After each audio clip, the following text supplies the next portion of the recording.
On the 31st of December 2019, when the first case of novel coronavirus was reported from Wuhan, China, the Indian economy was already reeling under a decade of low but still positive GDP growth rate of 4.2% for the financial year 2019-2020.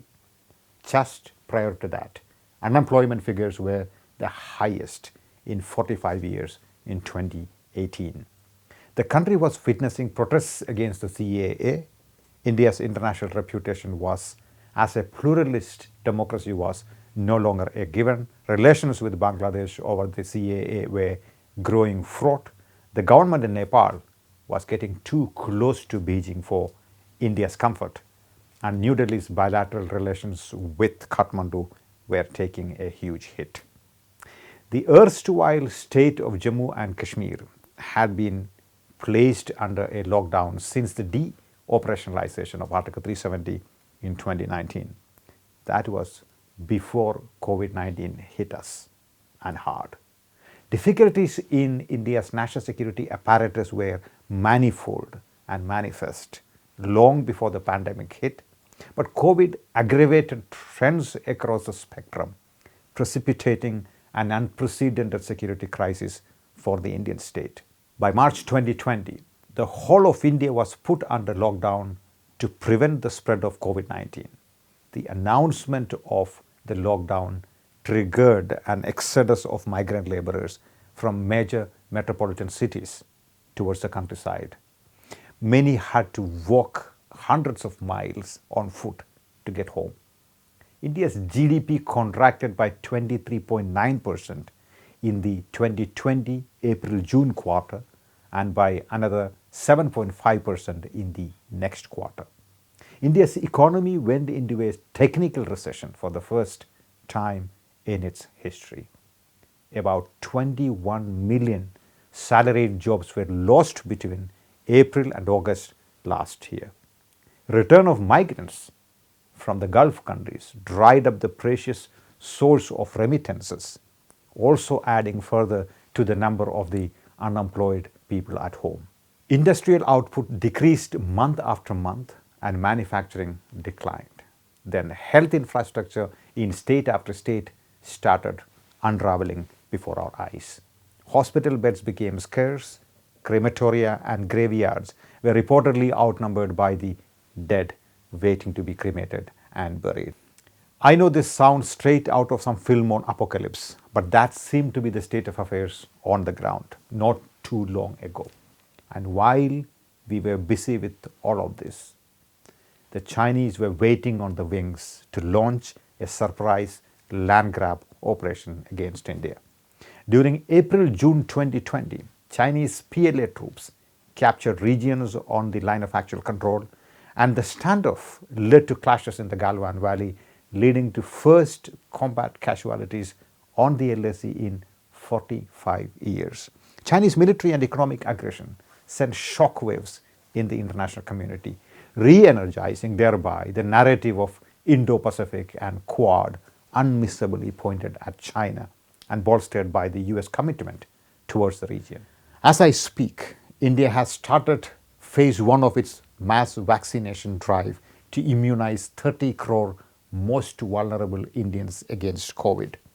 The United States will be swearing in a Biden presidency backed by a Democratic Congress, and the Quad is witnessing redoubled impetus with Australian participation in the recently concluded Malabar naval exercises. China is projected to become the largest economy, overtaking the United States before the end of the decade. India faces daunting challenges, strategic threats, a fractured democracy at home, and structural roadblocks amidst avenues for partnerships that may determine the course of history for us Indians. Keeping these in mind, let's have a comprehensive look at India's national security environment today at the beginning of 2021. As I speak these words, India is registering 1.1 crores reported cases of COVID-19. 1.52 lakh Indians have lost their lives, making it the second worst affected country in the world. This week, India begins phase 1 of its COVID-19 vaccination drive, under which 300 million people will be vaccinated in the next 6 to 8 months. What about the rest of India? How do you vaccinate a country of 1.3 billion people just to vaccinate its adult population? India will need 1.7 billion COVID vaccine doses. An estimate suggests that the total expenditure on vaccine rollout would amount to 60 to 65,000 crores. Ministry of Finance has allocated 480 crores for operationalizing phase 1. Setting the economics of it aside, the medical opinion on the safety of vaccines has also raised some doubts. India's approved vaccines include Serum Institute of India's locally made vaccine called Covishield and the homegrown coronavirus vaccine called Covaxin, jointly developed by Bharat Biotech and the Indian Council of Medical Research. For the Bharat Biotech and ICMR Covaxin, crucial phase 3 trial data are simply not available. Apparent haste in approval has caused alarm within the medical fraternity in India. India's leading virologist, Dr. Gagandeep Kang, has questioned the authorization without data on phase 3 efficiency. So is it vaccine nationalism or the sheer economic burden of vaccination that is behind this haste? Post-COVID-19 future lies well into the future. Until then, COVID-19 remains India's gravest national security challenge, which has exposed India's decadent health infrastructure and exposed vulnerabilities and fault lines that lie in the path of India's economic recovery. The devastation brought forth by COVID-19 exposes 3 grave risks to India's national security. 1. Health security and pandemic planning. Apart from the lockdown, India's instinctive response to COVID-19 was a refurbished 100-year-old colonial Epidemic Diseases Act 1897. India needs to redefine and reimagine its national security apparatus to account for and prepare against non-traditional security threats like pandemics and rapidly unfolding climate emergency. Countries in the European Union have much better health infrastructure, obviously, while those in Africa and Southeast Asia have learned from their experiences of past outbreaks of such mass diseases. India's health apparatus was found at a loss and ill-equipped to deal with COVID-19. 2. COVID-19 has derailed the Indian economy and sent the system into a chronic recession. Industrial and manufacturing output is down, unemployment is out of control. Nationalist slogans of Atmanirbhar Bharat on health matters.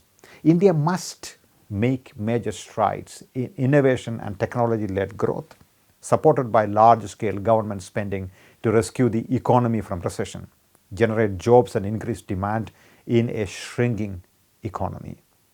India needs to pandemic-proof its health security, increase its health spending and create a coordinated national emergency plan that can take on a COVID-like pandemic in future.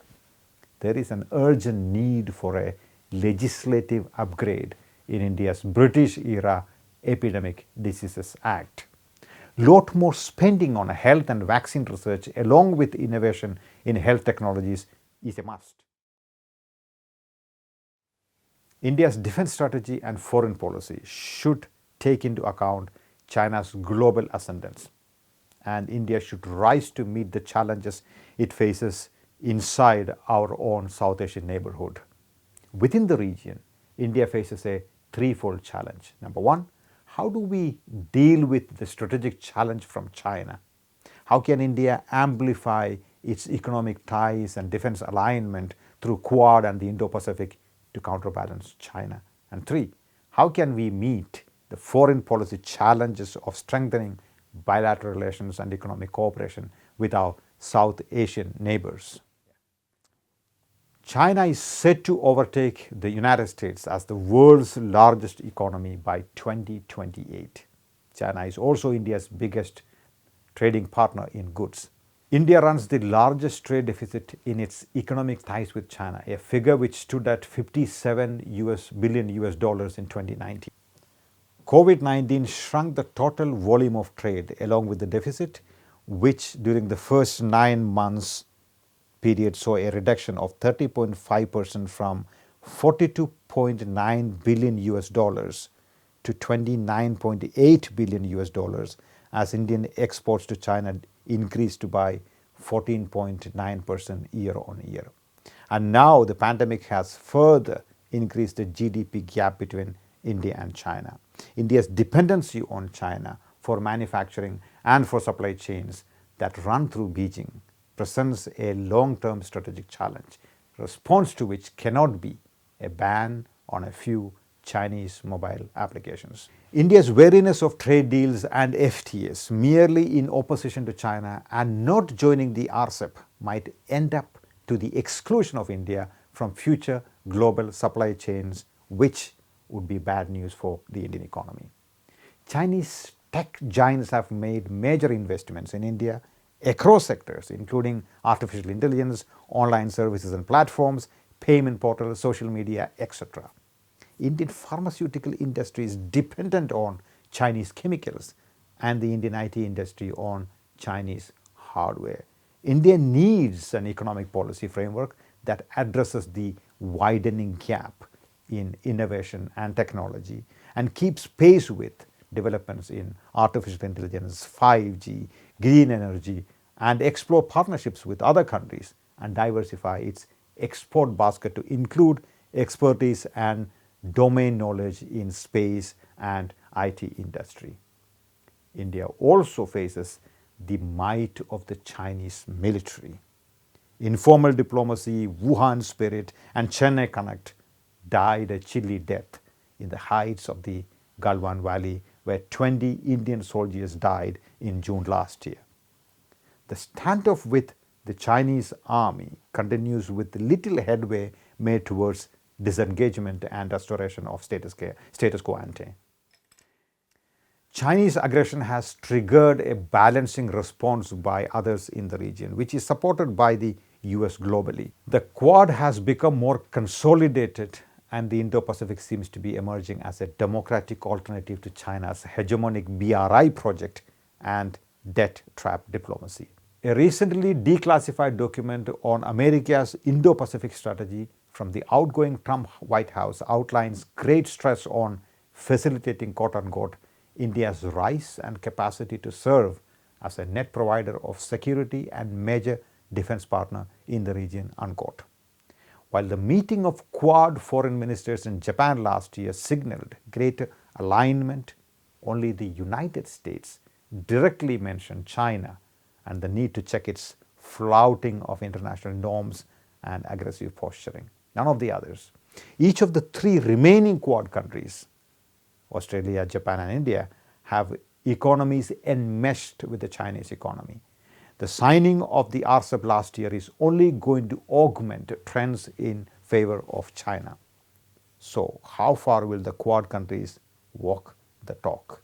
Similarly, emphasis on the Indo-Pacific as the center of global trade requires greater Indian involvement, with the understanding that while countries of the Quad, ASEAN and EU may speak of greater involvement in the Indo-Pacific, the fact of them seeking greater economic ties with China should caution India. The EU-China investment agreement and the RCEP is perhaps an indication about the extent of EU's and ASEAN's commitment to the Indo-Pacific.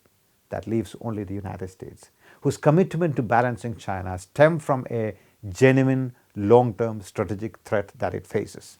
But will the Biden administration follow Trump's hardline approach to China? China-Pakistan nexus is a major challenge for India, even as Russia's dependence on China makes Indian dependence on Russian arms a chink in India's armor. India needs a clear-headed policy on cybersecurity and infrastructure to withstand cyber attacks from China. As I argued with the General D.S. Hooda in a recent article in The Hindu, there is too much focus in India on major platforms such as ships, aircraft and tanks, and not enough on future technologies such as robotics, artificial intelligence, cyber, electronic warfare, etc. India's bilateral ties with its South Asian neighbors are far from cordial. China has made great forays into economic and security apparatus of these countries, including Bangladesh, Nepal, and Sri Lanka. It needs to be forcefully countered and the concerns of India's neighbors allayed. It needs to arrest the downward spiral in its relations with Bangladesh, which began to fray in the aftermath of the CAA rhetoric, while a contingent of the Bangladeshi armed forces joining the Indian Republic Day parade to mark the 50th anniversary of the liberation of Bangladesh is good optics. It needs to be pursued with greater cooperation. A bilateral comprehensive economic partnership agreement should soon be realized. While domestic political friction within Nepal is largely responsible for increasing Nepal's hostility towards India, occasional Indian high-handedness has certainly aggravated Nepal's grievances and pushed it into China's ambit. A more long-term reconciliatory view of India-Nepal relations is required, and India needs to show more magnanimity. Indian Army Chief's visit to Kathmandu was a step in the right direction, which needs to be built upon. The upcoming visit by the Nepalese Foreign Minister to New Delhi offers precisely such an opportunity. India would do well to heed its former Foreign Secretary Shyam Saran when he asks India to, quote-unquote, meet the China challenge in Nepal by drawing upon the considerable assets it has in its relations with that country, assets which China is unable to replicate. It is by positioning India as a partner of choice for the economic and social development of Nepal that India can retain its considerable presence there, unquote. COVID may have suppressed the crisis in Kashmir for the time being, which was under lockdown way before the rest of India. But once the effects of the pandemic get under control, India will need a plan to deal with potential resentment and unrest in Kashmir. Pakistan has been contributing to the unrest through ceasefire violations along the line of control, infiltration of terrorists, and its vitriolic campaign against India.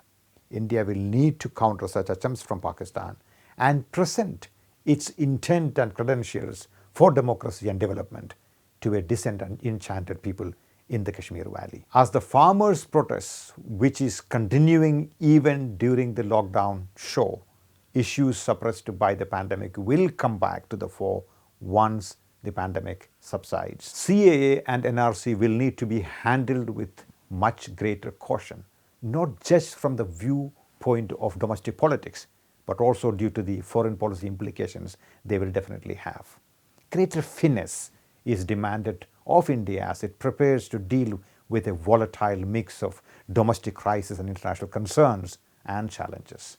Concerted and coordinated efforts across foreign policy, economic policies, and domestic politics are required to smoothen India's path of economic recovery, strengthen its claim as a democratic alternative to China, and consolidate the emerging and growing alignment of Quad countries and add substance to the growing global opinion on the Indo-Pacific.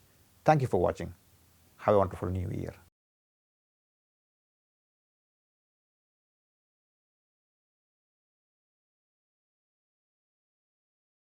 To receive instant updates on all videos from The Wire, click the subscribe button and hit the bell icon. Pay to support independent journalism. Click the link in the description and choose the amount you want to pay.